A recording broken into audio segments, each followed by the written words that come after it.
Aloha, guys, and welcome back to Degree Free. We are your hosts, Ryan and Hannah Maruyama. On this podcast, we share fundamentals we've discovered and the mistakes we've made while self-educating, getting work, building businesses, and making money. We'll tell you how to make it happen. No degree needed. Welcome back to the podcast, everybody. We're happy to have you. And we would like to send you an email. That's right. This week and every week after that, we would like to send you our free newsletter. You can get it at degreefreenetwork.com. There's some really cool stuff in there.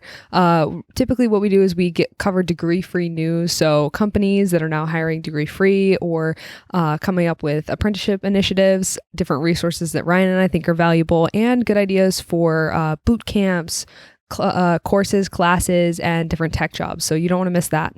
Yeah. And if you guys like the podcast, don't forget to like and subscribe. And let's get into today's episode. Today is just going to be a quick episode. Today is going to be kind of what Hannah used to do. Hannah still does a little bit of this in some of her roles. But the very first job that Hannah had was a Salesforce administrator.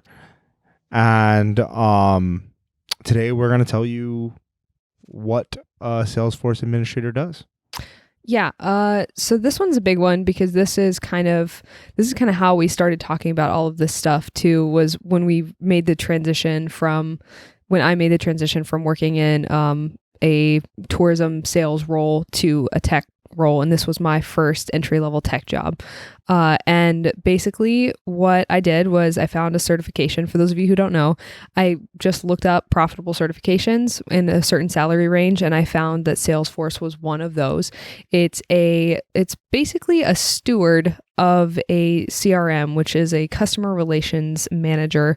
And what that does is it stores information about a business and its sales and customers. Sometimes there's other types of data, but that's what it stores. And it stores it and organizes it so people can use it, add to it, change it, and run reports. Those things are really important because data and analytics are king right now, and the numbers will tell you how to make business decisions. And so administrating these systems, they're a little bit too complicated to have the average user maintain them. So typically people are certified so that they can maintain, it's called an instance, but a version of Salesforce that is used by a company.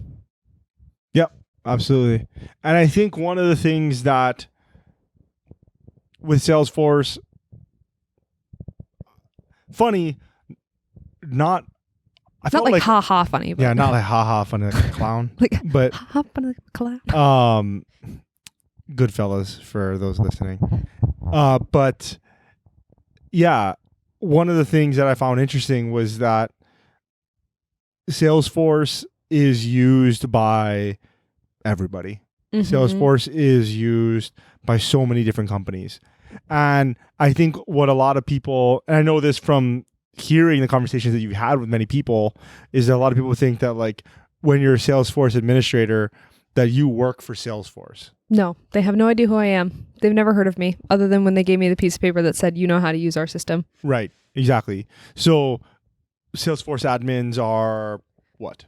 So Salesforce admins can work in a variety of different positions. While Salesforce itself does have Salesforce admins, and you can be an administrator who works for Salesforce who is not a Salesforce admin, technically, right? I see what you're saying.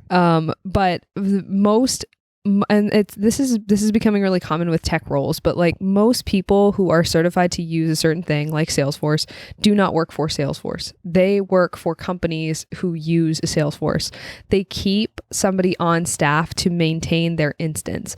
And when I say maintain, typically Salesforce administrators are not in charge of building things because they're not developers. So it's good for entry-level tech roles because once you learn how it works, it's pretty easy to just do things inside of it because you're not really constructing. You're kind of just the basic things, like if somebody wanted to change the theme, like little profile pictures, or change different settings inside of it, or if they want to reorganize their user roles. So if some of their users can see like 500 clients and some of their users can see $100 clients, you can change the settings so that everybody can see the $500 clients, things like that. So it comes, that's a good example of it, where you would use it to tweak user settings. You would use it to add or subtract permissions, like so changing what people can see and do who are using the system, using the instance. Yeah. Sounds like it's kind of like that IT tech role. If it's like, or is that wrong?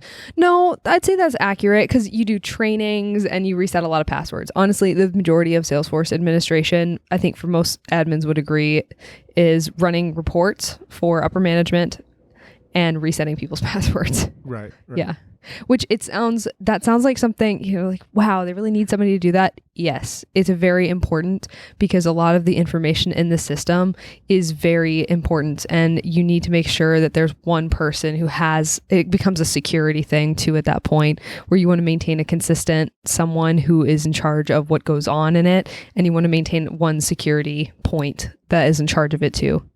So the Salesforce admin role, it's not really necessarily the person that is analyzing the data that comes out through, that either goes into Salesforce or out from Salesforce. It's really just the person that maintains the Salesforce instance. Yeah, so a Salesforce administrator can upload data into the system. Sometimes they do that depending on the company they work for. Maybe they're in charge of that. Sometimes that might be a developer too that's in charge of doing that if they have one on staff. Again, just because the more secure and accurate the data is, the better, right? So you might want to put a developer in charge of doing that. But Salesforce admins can upload data into the system. Yeah. Yeah. But they're not, like I said, they're not responsible for the analysis. No. And it's kind of a free-flowing role in that depending on that admin's competencies, the management might use them that way if they happen to understand something because of what they know about Salesforce. But no, they're not a business analyst. All they do is they take care of Salesforce and the users. So is this a role that, like, this is all you do in the company, or I guess does it depend on the company, how big and small they are? Or? Yeah, so you could have a team, this could be a giant team. There could be multiple administrators. So you could have like 20 admins at one company, if it's a large company, or if it's a Salesforce focused company too. It depends on what they're using their instance of Salesforce for. But yeah, typically you could have a bunch. Yeah, you could have a bunch. No, but I mean, like, do smaller companies still only hire Salesforce admins, or do they want to see somebody that is like a utility player? I think that a smaller company is probably more inclined to hire an admin first, because oftentimes you can hire a developer on contract, or you can utilize Salesforce itself, like the company itself. You can reach out to them and have them develop things in your instance for an additional amount of money. So a lot of companies actually prefer to have an admin on too, because they're a little more user friendly. So they're better at relating to people and teaching them how to use it, as opposed to a developer, which is used to like coding. So is that normally your only role in the company? Mm-hmm. Okay. Yeah. That was my question. Yeah. You might have some admins that also have developer certs so they can do both, but that most of the time an admin is just an admin. And you're not doing like business analyst work on the side or anything like that? No, your job is just to maintain the instance, and that's it. Got it. What type of companies use Salesforce?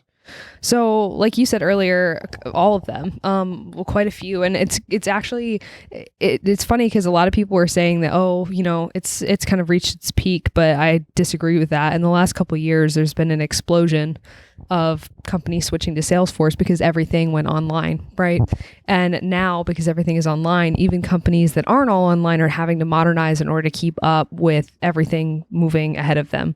So even like large retail stores are starting to switch to Salesforce, but online companies already were. A lot of them were running that way. So you're looking at like sales companies. I don't know, but companies like Home Depot probably have Salesforce on the back end. I guess one of the things that I'm wondering too is like, if this is where your career goes, does it box you in as far as like, okay, so I'm going to get a Salesforce administrator certificate, does that mean I have to continue down this road? Like where do you go from there? Like what's the job progression from there? Sure. So you can follow one of the paths that they lay out on Salesforce, but do you mean you're boxed in as far as you have to go further to Salesforce? Yeah, I suppose. Yeah. Yeah. So I guess in that way, yes, your fate is very much tied to Salesforce and whether or not people continue to use it. But what a lot of people do is they get certifications in integrations, right? So an integration basically is another application that ties into Salesforce that works with it, right? And there's quite a lot of them that do. So a good example would be like DocuSign, which is a company that allows people to send and sign documents online. A lot of people have used it before, but you could get experience in DocuSign, and that complements your Salesforce experience, and it also gives you another pathway too. I see. Yeah, but a lot of people, like a Salesforce developer, is pretty pegged into Salesforce. You kind of have to. You kind of have to be a Salesforce developer because it's very specific to Salesforce. You may have some additional coding knowledge that you could then turn into being a Salesforce developer. But if you're a Salesforce developer, you'd probably have a hard time transitioning out of that into something else. So this might be a kind of a silly question, but if you're a Salesforce admin, does that give you any experience in being an administrator over a different CRM system, or not really? I would think that would make you attractive if you had certification or experience in another CRM. What if you didn't have any certification? But like, so you're a Salesforce admin, you have some experience to Salesforce admin work, like you're already doing the work. Mm-hmm. Does that translate to HubSpot or Zoho CRM or? I wouldn't say directly because I don't know that I could get into those environments and know what's going on. But I think that for a lot of admin roles, it's a very similar thing. You're going to be interacting with users, resetting passwords, making sure that just stewarding the instance or whatever version of it they're using. So I think in principle, if somebody was looking at your resume, I think that would be a good thing, but I don't know that it would get you the job. Yeah. It probably would over somebody that has no experience. But if you're looking at somebody with, years of HubSpot experience and you have Salesforce and a little bit of HubSpot, they're going to pick the HubSpot admin over you. Right. Yeah. Yeah. Well, especially since CRMs are very sticky relationships, right? I mean, very much so. It's like if you're using Salesforce, if your company's using Salesforce now, it's not like they're going to switch over to a different system, different CRM system or anything like that anytime soon. It would be a massive undertaking to do so. And by massive undertaking, I mean, you now have to switch all of your information over to the other one, and you're going to need big teams and it's going to be an ongoing expensive project to do so. Right. Yeah. What does a typical day look like? Yeah, so for a lot of Salesforce admins, it's very similar, I think, to probably cybersecurity people in that you don't really do that much. It's your job to be there in case something happens or in case an upper management person wants you to do something. But you're there in case someone has a problem logging in. You're there in case someone they get in and then their information's not loading, right? Their page isn't loading for some reason. You're there in case they hire new people and you have to onboard them and you have to teach them how to use it. You're there in case they rolled out a new feature that a developer built and you need to teach the users how to use that feature and how to use it in Salesforce. And then you're there to, like I said, make reports and then show those reports to management if there's a meeting or something like that. But most of the time, you're there if there's additional work or restructuring that the management wants done, you're doing that. And if you're not doing that, you're just waiting. I know from your personal experience that you went from sales in a completely unrelated field to Salesforce admin work. Okay, so you had some sales experience and stuff like that. Like you had work experience underneath your belt. Is being a Salesforce admin like an entry level thing? Is it something that you could do as your first job, or like what's the amount of skill that you need? So let me break this down then. So you go to Trailhead, you do the Salesforce admin, you get the certificate. Mm-hmm. What kind of work experience do I need backing that in order to get a Salesforce admin role? Customer service. It's a customer service role. You're technically serving the customer who purchased Salesforce and then the customers of the person who purchased Salesforce, which is the users, right? Because if the people that the software was purchased for can't use it, it's kind of a useless purchase. But if you can teach people how to use it and help enable them to use it, then it's really useful. That said, that's not a small thing to do because a lot of people are really resistant to using software and they're resistant to learning how to use new software. Right. People are just naturally that way. Yeah, well, I mean, because you're introducing different processes and different things in order, like, you know, change in general. It's more things you got to do. Yeah, just change in general. People Like, don't like. they implemented a new Salesforce instance. They moved from Classic to Lightning, which is the new version, while I was at my sales job, and I was super resistant to it. So it's funny because now I'm on the other side of the equation. Oh, this is before you had... as a user. As a user, not as a Salesforce admin. Yes. Oh, okay. Yeah. And you just, you get stuck, you get hung up on small things that are irritating. Things don't load. Okay, so you had a little bit of exposure to Salesforce then prior. Oh, okay. Yeah, I hated it. Right, but I mean, you've seen it. Yes. You saw it. You used it. Mm-hmm. And I had used it like way back in the day at a fundraising job a long, long time ago. But in a very, very minimal sense. All I was doing was logging addresses in Salesforce. Right. That's all I was doing. Data entry kind. Right. It was just like create new. So type is data. Is this an entry level job? I'd say yeah. Obviously, the more experienced your admin is, the better off you're going to be. But everyone's got to start somewhere. And I think absolutely, especially because Salesforce, the one thing, like, I'm not a Salesforce evangelist by any means, but the one thing I will say is that they were probably really up there as far as being able to educate people about how to administrate and develop their product. They were way ahead of everybody else. And it's way more approachable and way more cost effective than most programs. So I think that was what was so attractive to me at the beginning, was it's very user friendly in that it's a complex system. It's not easy to look at and to understand, but they did everything that they could to make it easy for people to get certified and use their system. Right. Yeah. Okay. Yeah. And then I guess, what are the kind of salary ranges that you could be looking at? Yeah, so I think when I started, that was 2 years ago. I think the mid-range, like middle range salary was $84,000 nationally, which is pretty solid. And then junior, if you have a junior admin, you probably 70K, 75K, somewhere in there. Is a junior admin a different certification? Or is it just that the amount of experience you have? It's just an inexperienced admin. I see. Yeah.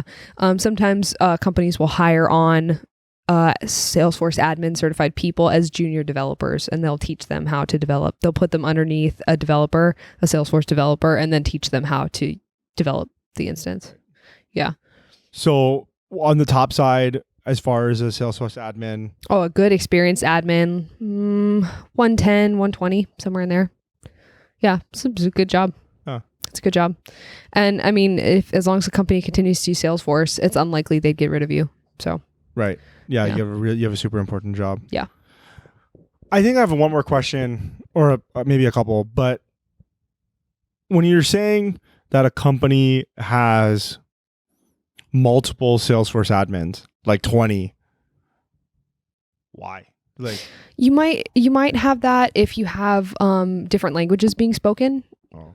You might have that if you have large sales regions. You might have that if you're just a really large company and you need that because it's too much data to take care of or too many users, right? So if you have thousands of users, one admin is just not going to cut it, because what if everybody has a question that day? I see. And then maybe by department or something like that. By department, so you might have a Salesforce admin sales, a Salesforce admin marketing, right, which they do have different, so there's cloud, there is marketing, and then you might, like the government, for instance, Salesforce runs a lot of the US government. And so you're going to have different Salesforce administrators within different branches, right?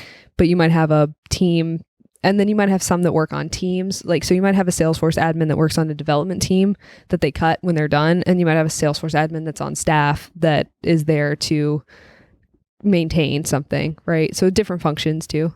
I think that's all the questions that I had. Is there anything else that you want to say about Salesforce Admin? Anything that we haven't covered yet? You know, we've been over salary range, inexperienced, experienced, in order to get it. Well, that can be. I think we're going to do another episode on that. Yeah. Is how to become a Salesforce admin, Mhm. and then we're going to list all the resources that you use in order to do it. Mhm. But yeah, is there anything else that you wanted to say about this? I think probably the most important thing would be to just to speak to who I think is probably a good candidate to learn something like this, and that's going to be anybody with customer service experience. If you worked at a call center, if you've been in the service industry, you are prime. You have the skills that you need to do this, because you can speak to people.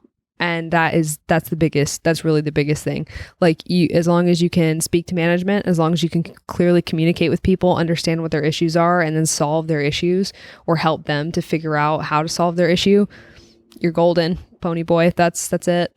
I did have one question that I thought about it. I guess for Salesforce admin, is it mostly work from home or is it hybrid? Do you go in the office? Like what is the industry standard for Salesforce admins? So that's the thing. So I think if you're working on a development team and you're an admin, you're more likely to get work from home.